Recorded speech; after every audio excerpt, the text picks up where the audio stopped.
As the economic crisis in Sri Lanka escalated, protesters breached the official residence of Sri Lanka's Prime Minister, known as Temple Trees, on Saturday. Video of protesters entering the gates, demonstrating and hanging banners at the residence of Prime Minister Ranil Wickremesinghe was widely circulating on social media. One such video showed protesters wrestling on the Prime Minister's bed in WWE style. They were seen pinning each other down as they tried to imitate the wrestlers inside a ring. However, Wickremesinghe was safe as he had been moved earlier to a secure location. PM Ranil Wickremesinghe stepped down from his post and made way for an all-party government to take over.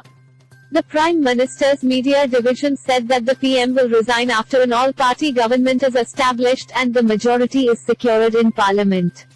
His office said that Wickremesinghe will continue as Prime Minister until then. Unprecedented scenes unfolded as enormous crowds stormed President Gotabaya's property. Thousands of protesters on Saturday stormed the presidential palace in Colombo and made themselves home, enjoying the luxuries reserved for the president and his family. The protesters were seen taking dips in the swimming pool, working out at the presidential gym, and gorging on the food in the president's kitchen.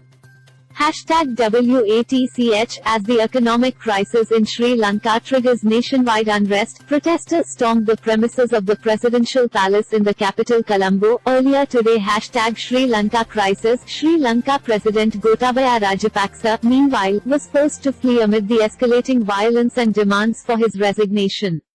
Rajapaksa appointed Wickremesinghe as Prime Minister in May in the hope that the career politician would use his diplomacy and contacts to resuscitate a collapsed economy. But people's patience was thin as shortages of fuel, medicine and cooking gas only increased and oil reserves ran dry.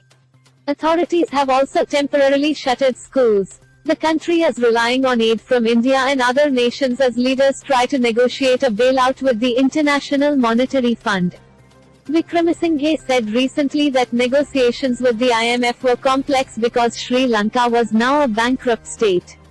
Sri Lanka announced in April that it was suspending repayment of foreign loans due to a foreign currency shortage. Its total foreign debt amounts to $51 billion, of which it must repay $28 billion by the end of 2027.